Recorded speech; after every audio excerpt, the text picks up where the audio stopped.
नमस्कार, मैं हूं आपके साथ उमा पाल और आप देख रहे हैं स्टार न्यूज प्लस। आइए अब रुक करते हैं आज की कुछ खास खबरों पर। तब तक बने रहिए मेरे साथ स्टार न्यूज प्लस पर और चैनल को लाइक और सब्सक्राइब करना ना भूलें। धन्यवाद।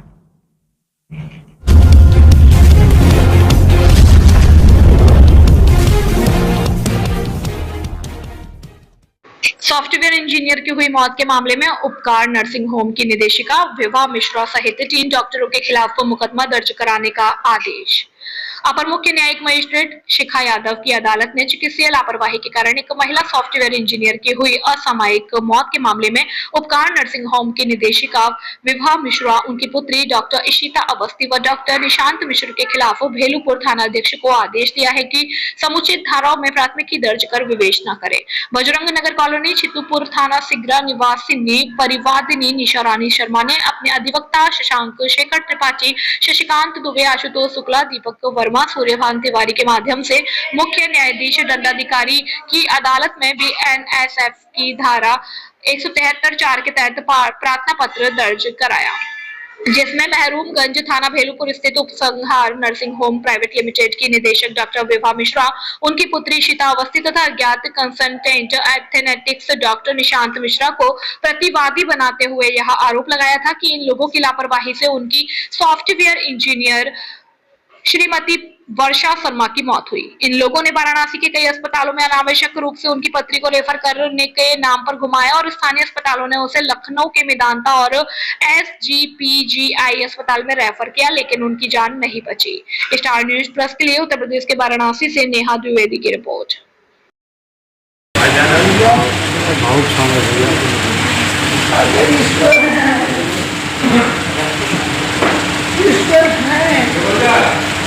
हम सब उन्हीं के सहारे जी हैं, सांस ले रहे हैं। तो शायद आप लोगों को ईश्वर ने अपना दूत बनाकर मेरे लिए भेजा और सही का साथ आप सबके हाथों लिखनी और पढ़नी है और वो विधाता निष्पक्ष न्याय देगा मेरी बेटी के लिए, क्योंकि शायद मेरी बेटी देश के लिए हिंदू ही होगी फक्र से खड़ी रहे, लेकिन मेरी बेटी को मार डाला। उसने इतना धमकाया मेरी बेटी को मेरे सामने कि अगर तुम घर गई तुम्हारी मीटिंग स्टार्ट हो जाएगी, बच्चों की नहीं 2 सेकंड का काम है। और मैं असहाय देखती रह गई और मेरे सामने मेरी बेटी का प्राण खींचने में उसे जरा भी दर्द नहीं लगा। अगर उनके पास साधन नहीं था, अगर उनके पास डॉक्टर नहीं थे बेहोश करने के लिए, तो नहीं करती। उसको बाहर करके मैं बाहर बैठी इंतजार कर रही हूँ अपनी बेटी का।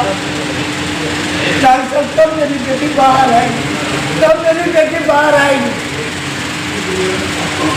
बाद में देख रही कि एक दौड़ा आदमी आ रहा है, कौन है कुछ पता नहीं, वो भी पीछे से दौड़ के आई और रूम में घुसने के पहले विभा मिश्रा बाहर से आई। आप सीसी कैमरा को सीधे देखिए, हमको कुछ कहने की जरूरत नहीं है। 10 बजे से लेकर के और 5 साढ़े 5 बजे तक सीसी कैमरा पूरी तरह से चेक किया जाए। मेरी बस यही प्रार्थना है और मेरा सारा कुछ यही है, किसी की जरूरत नहीं है। इसलिए सत्य का साथ दिया जाए। मेरी बेटी शायद लाखों में एक नहीं, करोड़ों में एक थी और हजारों बेटियां भी कार्रवाई की जा रही है। जी देखिए, सिंपल डीएनसी का प्रकरण था। बिना वैध डिग्री की डॉक्टर इशिता अवस्थी ने ऑपरेशन किया, ऑपरेशन में एनेस्थीसिया दिया और उस ऑपरेशन और ज़्यादा एनेस्थीसिया की वजह से वर्षा शर्मा की ब्रेन डेड की स्थिति हो गई। उसके बाद जब उनको यह लगा कि कि वर्षा शर्मा का ब्रेन डेड हो गया, तो इन्होंने उसी को ऑपरेशन को 3:30 बजे प्लांट किया। मतलब जो ऑपरेशन इन्होंने 11:30 बजे किया, उसको इन्होंने प्लांट किया 3:30 बजे। इन्होंने सर्जन को बुलाया, इन्होंने एनेस्थेसिया एक्सपर्ट को बुलाया और इसके लिए सारे फर्जी डॉक्यूमेंट्स क्रिएट किए। इन्होंने फर्जी घटनाक्रम क्रिएट किया। डॉक्टर सीता अवस्थी ने अपनी जो डिग्रियां बताई, जो इसको प्रचारित प्रसारित की, वो डिग्रियां भी उनके पास नहीं थी। माननीय न्यायालय ने भी उसको डिकोड किया है। और उसके बाद जब परिवार ने सीएमओ से जांच की मांग की, तो सीएमओ ने जांच किया। सीएमओ ने अपनी जांच में पाया कि जो वैध आधार होते हैं किसी नर्सिंग होम के संचालन के, उनमें 5 बिंदुओं के 5 के 5 बिंदु इनको फेल थे।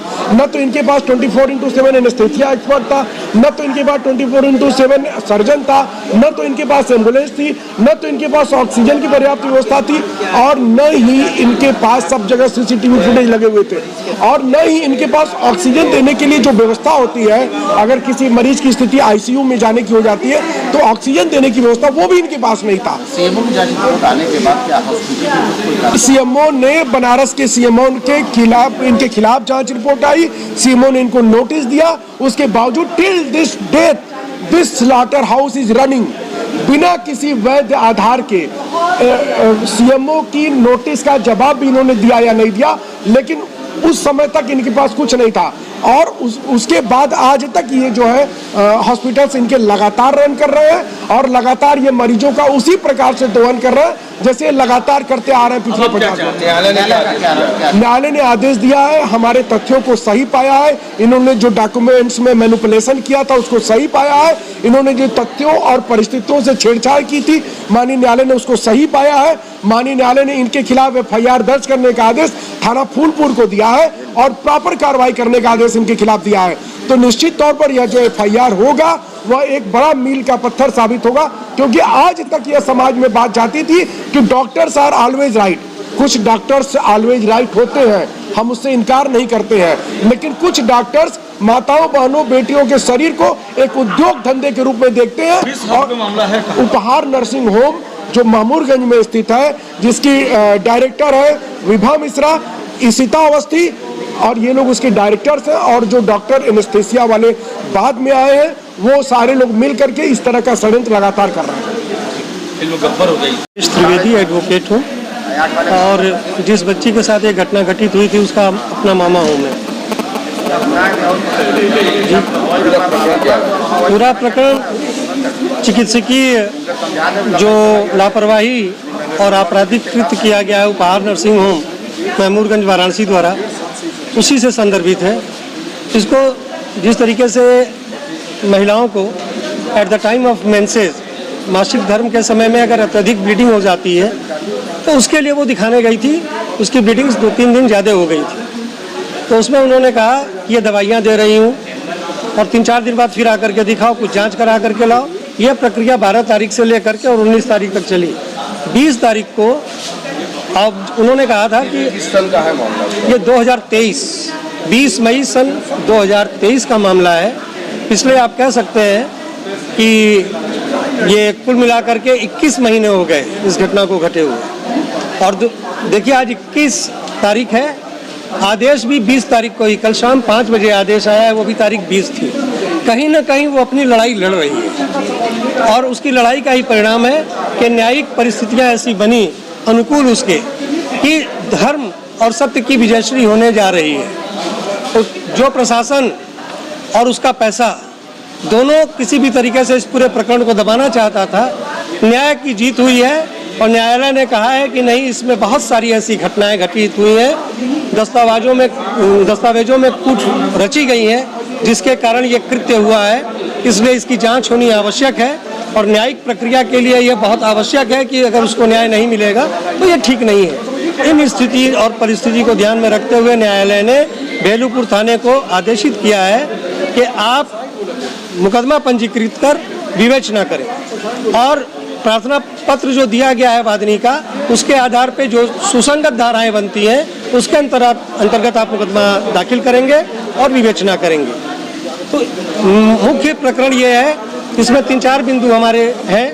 पहली चीज़ ये कि बेटी हमारी 11:30 बजे उनके यहाँ दाखिल हुई और शाम को 5:55 के आसपास वहाँ से बाहर हुई है। इस बीच की जितनी भी सीसीटीवी फुटेज है जो उनके पास संग्रहित है, क्योंकि उन्होंने IMS BHU को जो जांच कमेटी बनी थी उसको इस पूरे घटना के बीच में 1-1 मिनट की 1.5 मिनट की कई क्लिपिंग्स दी हैं। इसका मतलब है कि सारी फुटेज उनके पास है। प्रशासन और पुलिस उस फुटेज को किसी भी तरीके से निकाले जिससे कि यह तय हो सके कि बिना एनेस्थीसिया के डॉक्टर के इन्होंने उसका ऑपरेशन किया है और वो मौत के कारण मरी।